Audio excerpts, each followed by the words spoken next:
All right, welcome everybody. Let's take a look at the market. These are the S&P 500 futures. Look at the weekly, the daily, my trade. Look at the intraday charts. Excuse me. A few things I want to talk about.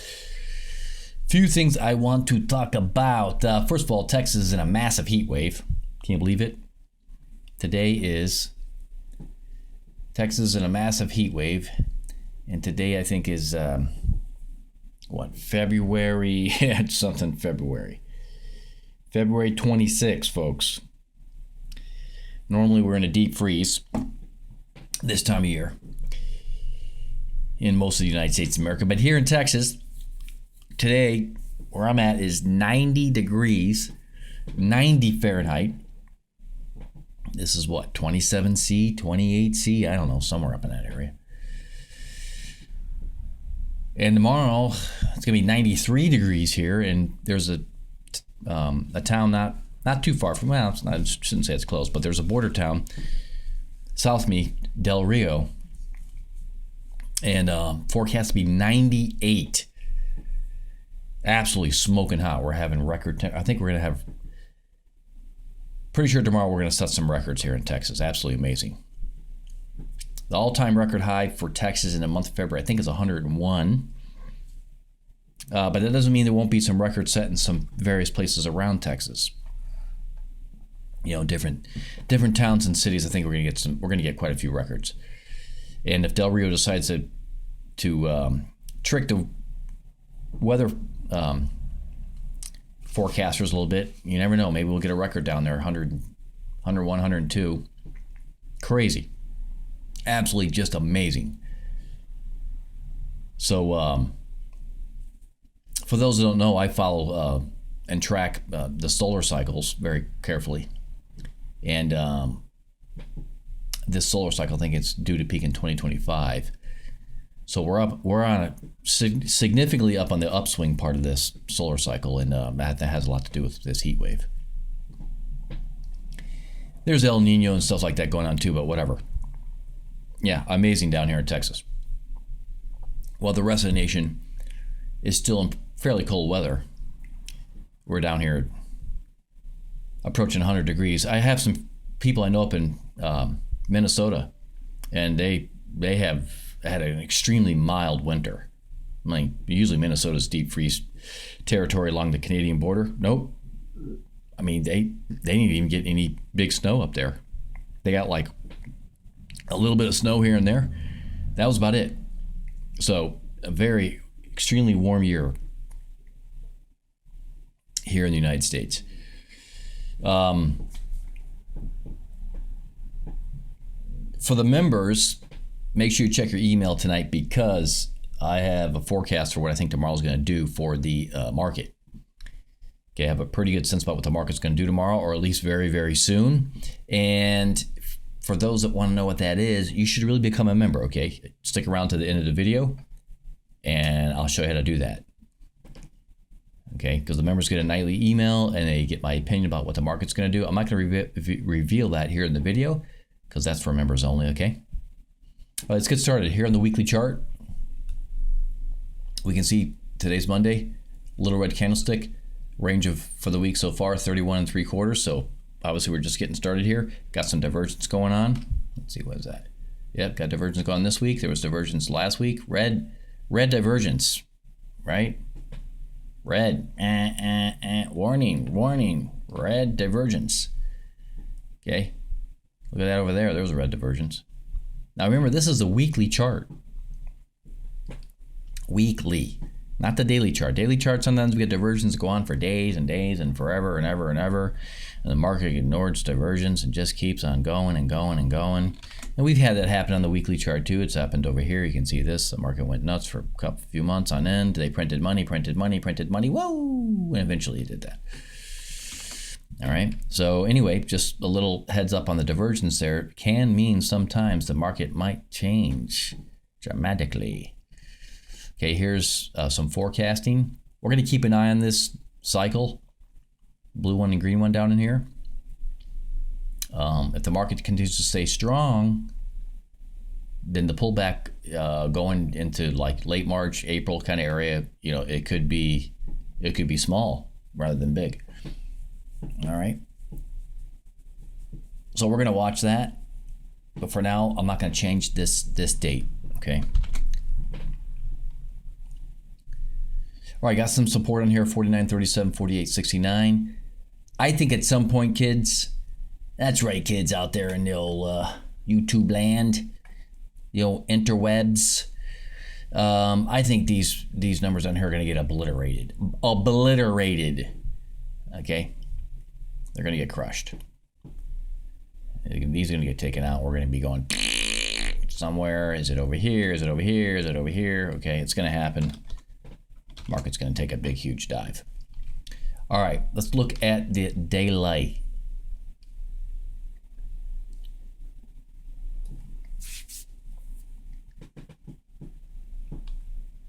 Let's see if we can make this better. I don't know if I can. Let's check it out. What do we got? Oh, that's a little better. Yeah, that's better. There we go. Mucho mejor, as they say. All right, Friday was all-time high, 51.23.5. Today we got this red candlestick since it's the first day of the week. The weekly and the daily match on the range, 31 3/4. Not a huge day as far as range, but pretty significant stuff. Here we go again with another candlestick that just absolutely should be sending a message, but we thought that one was sending a message too. This one back over here, that's an ugly looking arrow. Isn't that an ugly looking arrow? Oh my goodness.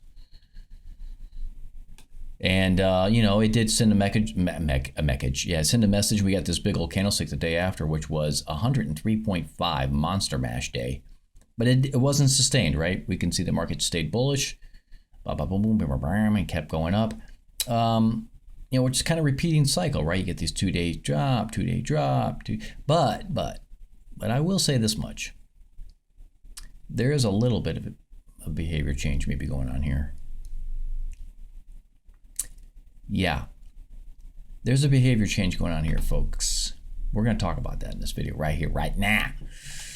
Okay, and I'm just kind of noticing this now because I haven't had a chance to take a good solid look at this. Let me just talk to you about this behavior change I think that I'm seeing here. Hold on one second. Let me eyeball this because it takes with cycle analysis, you got to just take a step back and take a couple deep breaths and calm down and take a good honest look at what the heck we're looking at here. Yeah, there is a behavior change. Okay. All right, so you can see there was an attempt at a cycle low here. It never really happened. Stayed flat, went up. Got a cycle low here, spot on, pretty good. Got a little something here, not much. Tried to come down. But really, I'm focused on these green cycles. Not so much the yellow ones. So let me get rid of that. Okay, we're just focused on the green cycles here. These one. All right, so what I'm noticing is good hard rise. Did I just say that in video? Good hard rise? Woohoo! That's, gotta be careful what you say on YouTube. Yeah. It rose up here, came across, came down. This one, okay, very strong, very bullish. This entire, except for a little something right there kind of in the middle of this green one. This cycle here was very bullish, right? Just monster mash, barely give us anything right here. What I'm looking at is the number of times we got any kind of little pullback within the same cycle. That's information, folks. Every cycle will give you information. Every cycle, if your cycle analysis is correct, will give you some useful information. So why am I pausing here and talking about this? Because check this out. We got two events going on here in this cycle. We got this one right here, this 2-day pullback, and then you got the next one right after it.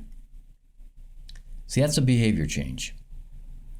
All the rest of these going all the way back to this one anyway, where this one we're going to put S for strong. Strong. This one was also strong. Really had one good pullback, because this technically I think is the start of the next. Well, okay, a little something there, but not much.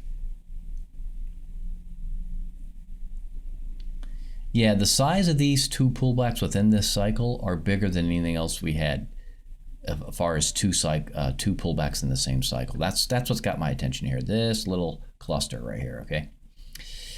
So it's not enough for me to say, hey, watch out, the sky's gonna fall, but this little section right here does have it's kind of got my attention, okay?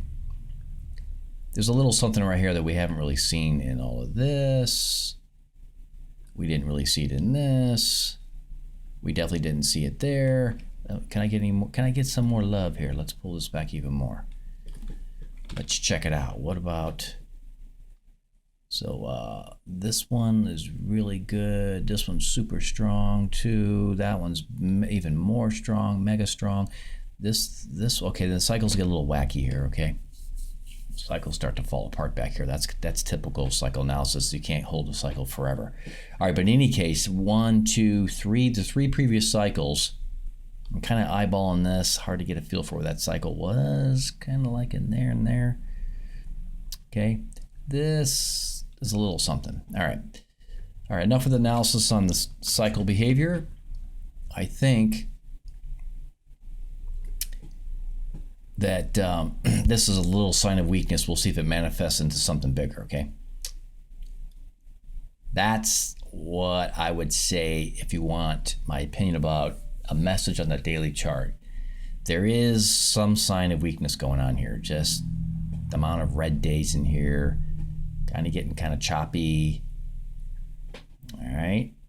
So March 12th over here, cycle low. March 20th right there. April 14th right there. Today is the 26th, so I guess technically that's our cycle low. See, that's concerning too. Well, I shouldn't say concerning. Excuse me. But this ain't much of a pullback. So there's a couple ways you can look at this. This does feel like there's weakness in the market, but that right there, since today is February 26th, this is supposed to be a cycle low, that's extremely bullish. The fact that we only got this little dinky pullback on this day. However, with that being said, we're going to see what tomorrow does.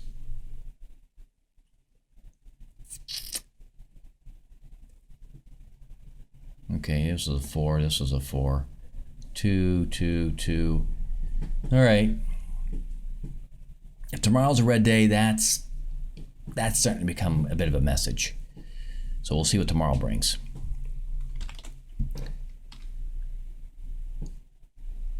Okay, here are the supports I have below it. Those have not changed. Though got nothing to add here yet. These are the supports. 5012, 4970, 4936, 4872, and 4808. Those are the nearest supports. Okay. Let's take a look at my trade, and we'll talk about the intraday charts. Okay, here's my trade, $900 today. It was a small range day. I was up like, I think $625, something like this. Then the market had a little movement, some indication on the 5-minute chart that I thought we were going to bounce above the, let's see. There was a point where, I'm trying to remember where it was during the day. It's not that big of a deal. But I thought we were going to get above the 4-hour SMI at some point, and it didn't. It got totally rejected. And I got all the way down to like 225. I lost like $400 there. And the market surprised me on that move. So I cut it loose. And then I just turned it around and took a short position when I thought, relatively soon after that, because the market, that was a sign of weakness to me. And then eventually the market came down. I can't remember exactly where, but it was, this may not be exactly where I got out, but it was approximately somewhere down in this area. I made 5 different trades today, 3 contracts each, for, a total of 15 contracts. Pretty decent. Pretty decent. I would like to see more like, maybe like 2 to 3 trades rather than 5, but sometimes you got to scramble a little bit. So all in all, I'm happy. I mean, my goal is really about 1,250 to 1,500 a day. My old goal was 1,000, but you know what? Sometimes this is the day you're going to get, and I'm okay with it. This is good money, and I have no complaints. As it turned out, the day really took a big dive and went down to like whatever it finished at. I don't even remember. It finished somewhere in the 80s, was it? Now it finished all the way down to 77. So there was a lot more profit here, but I learned some valuable lessons the last couple of weeks, and one of the lessons I learned was when you have a goal, stick to it. I took some losses here and there, and maybe overtraded a little bit, got a little greedy. And thinking back over the last few months, last 2-3 months, my best trading is when I stick to my plan. That's when I'm the most profitable and just start stacking up profits every day. Boom, boom, boom, boom. Just start stacking up the profits. So that's what I did today. I didn't overtrade. I didn't care that the market pulled down to 77, even though I was somewhere here in the 90s and got out for $900.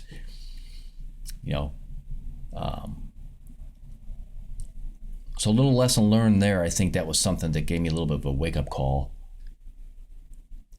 And I'm going to continue to do that because, like I said, looking back, I've been extremely profitable sticking to my plan. If that's $1,000 a day, if that's $1,250 a day, which my goal now is, like I said, $1,250 to $1,500 a day. So that's going to be my area that I'm going to target. And when I get to it, that's it. No more trading. Because what I'm not going to do is this garbage right here. This is garbage. No. No. We no do this. We just stick to our plan, bank the profits for the day, call it a day, move on. Obviously, my goals haven't changed. I want to get to 4 contracts. Right now, I'm not there yet. I kind of, as far as profits going, it would be like this. I was going to the moon, and then just kind of flattened out. I was just doing one of these deals, doing one of these deals with trading for like making money, losing money, making money, losing money, And I'm like, okay, I got to calm down and reel it in, as they say, and just go back to the original plan, which is just go for your daily goals. Okay. So I think I kind of was testing the water to see how hard I could push the profit taking, and it kind of bit me a little bit. Okay, and that's good. It's a good lesson learned. So we're going to go back to, not necessarily go back, but we're going to move forward with sticking to the daily goals. That seems to be extremely profitable way to trade. Okay, so I always like to trade. I always like to discuss my goals when I'm showing my profits for the day. It isn't just about, hey, look at me, I got an ego trip going on, I made money today. It's about discussing goals. Yes, profits are nice, but I want to discuss goals and find out what works best and stick with that. So, okay, let's look at the intraday charts and we'll close up this video. Again, if you want to become a member, stick around to the end of the video. All right, here we are on the 5-minute chart, intraday chart. This is the Get It Plus indicator. We're going to talk about this. Where were some of the great trades for the day? Now remember, this range what was the range for the day? The range was, let me check the range real quick for the total day.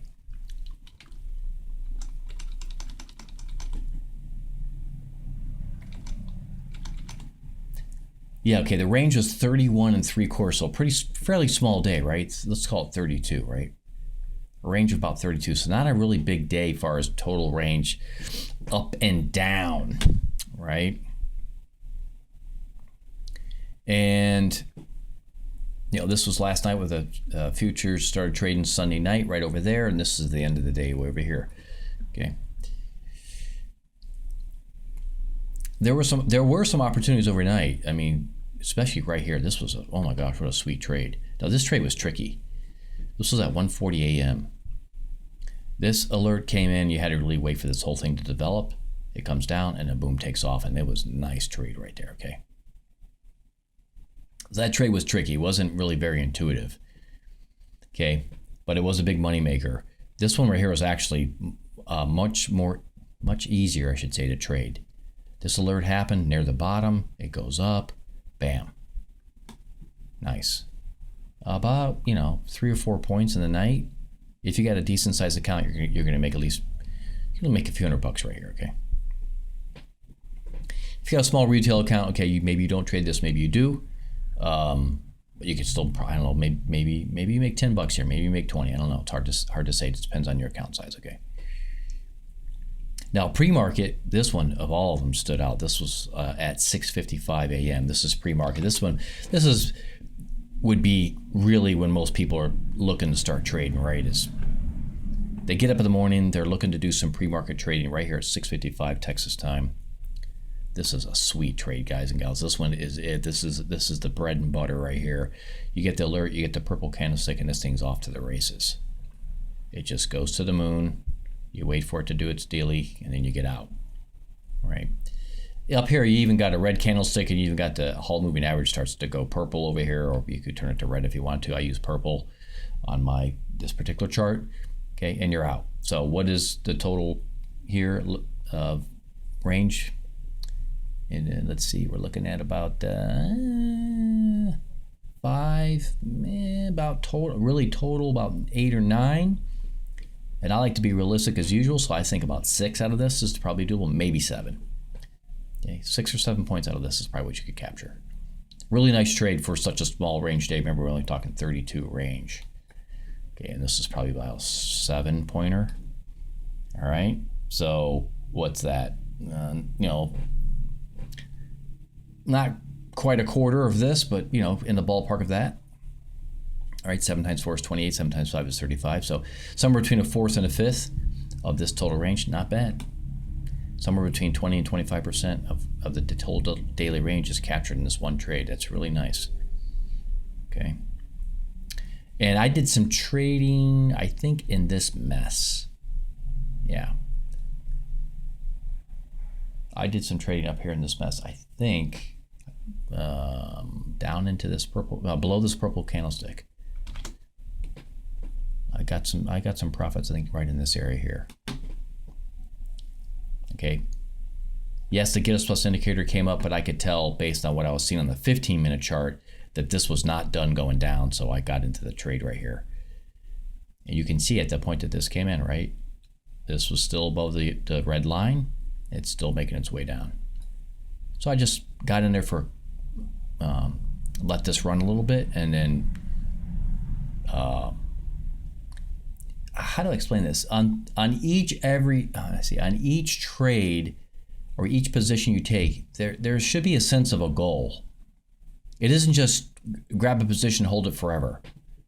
You should have just like I have daily goals and I talk about my daily totals and profits. That same mentality applies to each trade you take. When you're in a position, you should kind of have a sense about how long you're going to hold it and what kind of profit you're looking to extract out of it. That's a really good idea. Okay, because as you go throughout the day, you're just stacking up those profitable trades, right? If you make 4 trades, whatever it is, I made 5 trades today. I'm just repeating that process, right? I'm not just taking one trade at the beginning of the day and holding it and hoping for, the Hail Mary, as they say. Yeah. Right? I'm not looking for Hail Mary pass like they say in football, right? I'm not doing that because I know it's just not realistic, right? Plus the risk is much higher when you do that kind of trading. So you should be, in my opinion, when you take a trade and have a position, you should have a sense about how long you're going to hold it based on not so much how long you're going to hold it, but how much more the market's going to give you in movement. That's what it's really about. It's not about time. It kind of is about profit. Profit comes into play a little bit about how much profit you're trying to extract, okay? But really the market should give you the information you need for how much range you're going to get out of that specific trade, okay? That's really what you're after. Of course, you don't want to be jumping into trades where you think the range is going to be really, really small before the market changes, right, and goes the other way in this case. So I felt like there was decent enough range in this right here for me to make some money off it, and I did. Right, because I could see the SMI hadn't bottomed out, right? Plus, like I said, I was looking at the 15-minute chart. And then, of course, the market just said, I think, as a matter of fact, I think it was in this area when this alert came. I made some profit here. I waited a little bit. I think I jumped in kind of late. And I thought, oh, this is a good sign. This thing's going to curl up. We're going to break above the 4-hour. This is approximately the 4-hour SMA. It's a 250 in the 5-minute. And the 4 hours really 240. this blue line's really the 250 minutes, right? Right, guys and gals, because 60 minutes is an hour times 4 hours, right? Get it?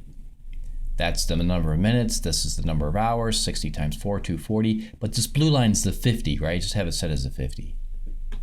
And it's really very good. I keep it at 250. So basically it's a 4 hour. And I thought I was going to break above this. I thought I was going to break above and go. Because the 15 minute, if I remember right, was like halfway up the SMI. Like it was like, sitting up in this area, like right here in the middle. So, oh great, we're going to break above this. It didn't. It got rejected and I had to jump out somewhere over here. That's how I went from the 625 in profit down to 225 because of this little nonsense. Market surprised me. But guess what? You have to adapt in trading. You have to adapt. I went short. I said, okay, fine. The market's not giving me the message I want. I went short, I think somewhere in this area. Okay. It did a little bouncy again and it gave it up. And I got out, I think right there at the bottom of this candlestick, somewhere in this area.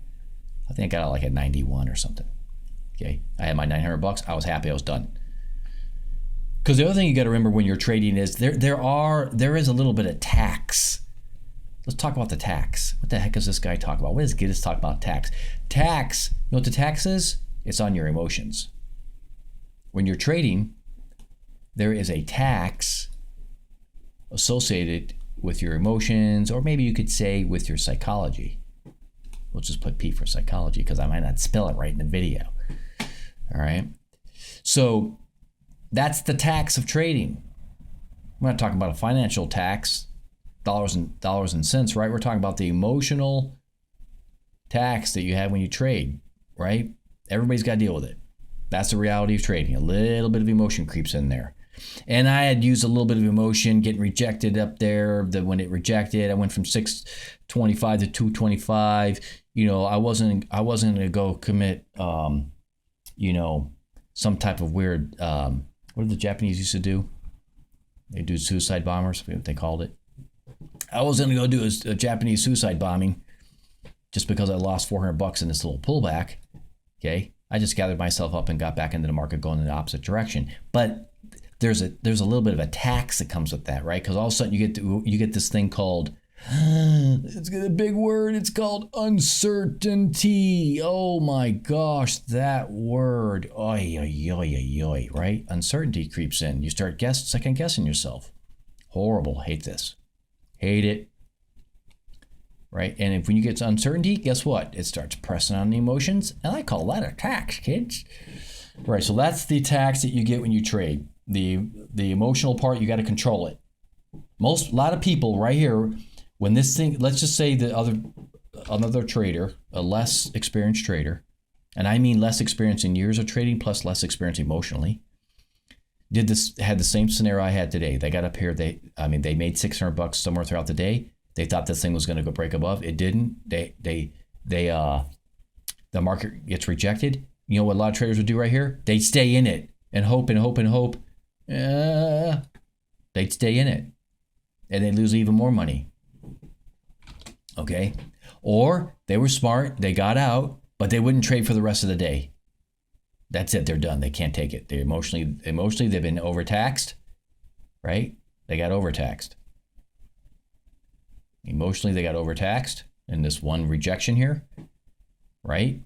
They're dealing with a financial rejection, which also is a little bit of a psychological, emotional rejection. And they say, I don't care. I'm not touching the market for the rest of the day because I got my $225, let's say in my case, and they don't trade again. Okay. But I'm not saying that's bad. 225 is better than no profit at all.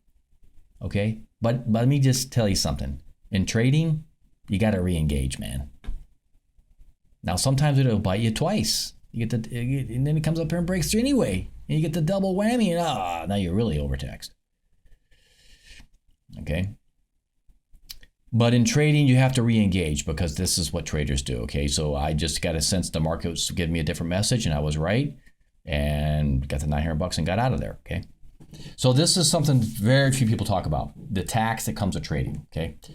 And veteran traders will readjust their analysis and they'll readjust their emotions. throw a bucket of ice on top of it, cool it all off, do what you got to do, gather it together, man. You know what they say, get your it together. All right, get your it together. Stop being a baby. Get out of the corner with a dunce cap. Stop whining and crying about it, and re-engage and make the bucks. That's how we trade. That's what we got to do, guys. That's how it works. Okay. All right. So that was my little thing, and this is what my analysis is for the trades of the day. I think this one was pretty. This one here was pretty spicy. Number one right here, and I thought in here you didn't really need too much of a get us plus indicator to tell you to trade this big massive red mess going on here. All right. And then, to be honest with you, because I had to balance today my goals with the tax I talked about, but really aggressive traders could have re-engaged off this rejection right here and made even a ton more money. Okay. But I'm trying to balance between, for me personally, I'm trying to balance my goals for the day, right? I'm using this goals for the day approach. Let's call it that. I don't want to call it a method, but just this approach, right? The approach to the market for me is I have a goal for the day. I'm trying to stick to that goal because otherwise I find I tend to overtrade. Then the commissions start to stack up. Sometimes I do still make good profit, okay? But there's a whole lot of work to get it done. And I'm like, learned a few lessons along the way over the last couple weeks, and I'm trying to find that happy middle ground. And I still really like being goal oriented on a daily basis. Okay. And even like I said a little earlier in the video already, there should be that same mentality should apply to each one of your trades. You should have a goal for that trade. All right. All right. Stick around to the end of the video if you want to become a member. For the rest of you, thanks for hanging around the video. All right. Me and the crickets are here at the end of the video. Yeah. And we're going to talk about how to become a member. So if you want to become a member, there's a Discord link just below the video in the description. I'm talking on YouTube here because some people take my videos and then rebroadcast them on other places and whatever. But on YouTube, the Discord link will be in the instructions below the video. Okay. So if you're on a mobile device, whatever, you may have to go to a laptop or some other device. Sometimes that little description won't show up in the mobile device. You may have to use your swipey techniques to find the description, okay? Once you've read the instructions carefully, then click on the Discord link. It's going to bring you over to this Get a Server. Then click on Server Shop. Brings you over to this page right here. $7.99, guys. I can't even begin to tell you the value on this. $8 is just crazy value. I think I've been putting out my profits now for probably the last 2 or 3 months at least. Most days I put out what my trades are. Okay. So you see what the service is capable of doing, right? With the service, you get the streaming charts, which I showed both the 5-minute and the 15-minute today on the trades of the day. There's also a 1-hour chart that streams. So you get 3 charts down here that stream, 5-minute, 15-minute, 1 hour. Okay. And the cycles that I do, the cycle analysis I did at the beginning of this video and the daily chart, that's also on the hourly. So when you after you join, click on the stream down here, you're going to see the cycles on the hourly chart. Today, there was an hourly cycle at the 10 a.m. this morning. I traded that. That's how I made the bulk of my profits today. The Get Us Plus indicator plus the hourly cycle low, that's when I made most of my money. That was my initial $625 was on the cycle low on the hourly chart. Okay, so when you join, you click on the stream, you're going to get that. Okay. That Get Us Plus indicator that's on those charts, when it gets triggered, it sends an alert over here to this channel, the S&P 500 alerts channel, which is really nice. So if you're not watching the streaming charts, you can still get alerts because you can just right click on this channel right here and turn notifications on. Okay. Okay, so that's streaming charts, alerts to go with it. Here, these are alerts only, no streaming charts on these products, but there are alerts here. Okay, so you got gold, crude oil, top 30 stocks for the S&P 500 and the NASDAQ, and there's some daily alerts there too, okay? At the end of each day, I put premium symbols in this channel, so you might want to check them out. There's some really nice premium symbols in there on some days, so I think it's worth a look. Sometimes I trade some of those symbols, sometimes I don't. The Get Us Only post channel, this is where I put the video link, like the video I'm doing right now. I put the link in there. So the members can just go into this channel and watch the video. I also post in there when the nightly email goes out so that everybody gets notified. And speaking of the nightly emails, if you want to get the nightly email, put your email address right here in the emails only channel. You get, what you're going to get with the nightly email is a daily chart of the S&P 500. And on there is going to be the daily cycles. Like I showed the cycle coming up in March. And the one in June, I think, is on there. Also, you'll get the, right now, the chart also include the resistance, support lines, where I think the market will pull back down to eventually, okay? And then I usually give a couple sentences or more of my opinion about what I think the market's going to be doing the next day, okay? Now, I don't always guarantee I'm going to tell you what I think the next day is going to do, okay? But most days I give my opinion about that, okay? Fixed income, occasionally I trade corporate bonds. If I do, I'll put it in there. And then these two channels right here are usually where a lot of just the member chat's happening, S&P 500 and the member chat. All right, so everything in this big old rectangle, this is everything for the $8 to $7.99, $7.99, all that, okay? You get the streaming charge, you get the nightly emails, you get the premium symbols, all right? You're getting a lot of stuff here. I'm always available, almost always available on chat, okay? Leave a message, and I'll almost always respond if you want to know. If you're going to be, for new members, people that are already new members that recently became new members, or even old members for that matter, or if you're going to become a member today, when you join, just leave a message in leave a message in the member chat channel and ask about the new members video. Okay, and I'll give you a link to it, and it's going to show you how I use my indicators and how I go about doing my trading on this, and I use my own service. Okay, it's really going to help you out. So just make sure you ask about that. Okay. All right, there's really nothing in the general channel other than hello, how are you? Welcome to the server. Let's talk about the rules real quick. Guys and gals, you got to read the rules, okay? In here is the be nice to everybody else rules on the server. If you're not nice, I'm going to warn you. If you're a jerk, I might kick you. If you're a real big jerk, I might ban you, okay? So don't do that. And then don't post any nasty pictures, no swear, vulgar language. None of that stuff's tolerated on this server, okay? Keep it clean. And here's also the refund rules. And there's a disclaimer that I'm not a financial advisor. I only give my opinion. Everything on this server is opinion only. I don't care what I say, or what's on the server, anybody else says or writes. It doesn't matter. Everything is strictly opinion on this server, okay? No financial advice is implied whatsoever. All right, I think that pretty much covers it, guys and gals. Happy trading, everybody. God bless everybody. We'll talk to you all real soon again next time.